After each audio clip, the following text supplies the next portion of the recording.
بات کا لطف سب اٹھاتے ہیں مگر فائدہ عقل مند ہی اٹھاتے ہیں۔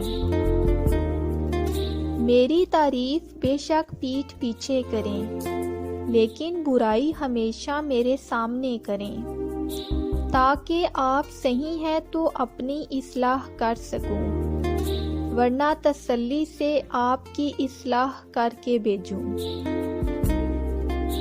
ہر بار قصور تربیت کا نہیں ہوتا، بعض اوقات کچھ رنگ صحبتوں کے بھی چڑھتے ہیں۔ زندگی میں کچھ لوگ محض دکھاوا کرتے ہیں کہ جیسے وہ آپ کی مدد کر رہے ہیں۔ موم بتی کو آخر کار ادراک ہوگا کہ اسے ایک ایسے دھاگے نے ہلاک کیا جسے وہ سینے میں چھپائے ہوئے تھی۔ کبھی ہمت نہ ہارو، آپ کبھی نہیں جان سکتے کہ آپ منزل کے کتنے قریب ہیں۔ کبھی کبھی شکایت کرنے سے بہتر ہے کہ انسان خاموش رہے، کیونکہ جب فرق نہیں پڑتا تو شکایت بھی کیسی۔ زندگی اتنی مصروف بنا لو کہ دوسروں کے عیب دیکھنے کا وقت ہی نہ ملے۔ اگر آپ مشہور ہونا چاہتے ہیں تو کبھی کسی کے بارے میں سخت الفاظ مت کہیں۔ آپ کا بے رحم رویہ آپ کی شخصیت تباہ کر دیتا ہے۔ آئیڈیل زندگی گزارنے کے لیے کھانا آدھا کر دیں، واک ڈبل کر دیں، ہنسنا 3 گنا کر دیں اور لوگوں سے محبت 4 گنا کر دیں۔ ایک اچھی بیوی کی صفات میں سے ایک صفت یہ بھی ہے کہ اس کی زبان ایسی شیریں ہو کہ جب وہ بولے تو شوہر کا دل خوش ہو جائے۔ دنیا میں وہی لوگ کامیاب ہوئے جنہوں نے وقت کی قدر کی۔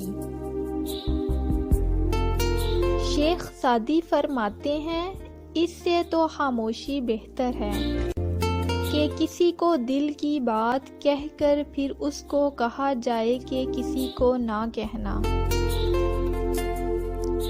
کون کیا کر رہا ہے، کیسے کر رہا ہے اور کیوں کر رہا ہے، ان سب سے آپ جتنا دور رہو گے اتنا ہی خوش رہو گے۔ ہو سکتا ہے ایک چیز تمہیں ناگوار گزرے اور وہی تمہارے لیے بہتر ہو، اور ہو سکتا ہے ایک چیز تمہیں پسند ہو اور وہی تمہارے لیے بری ہو۔ اللہ جانتا ہے تم نہیں جانتے۔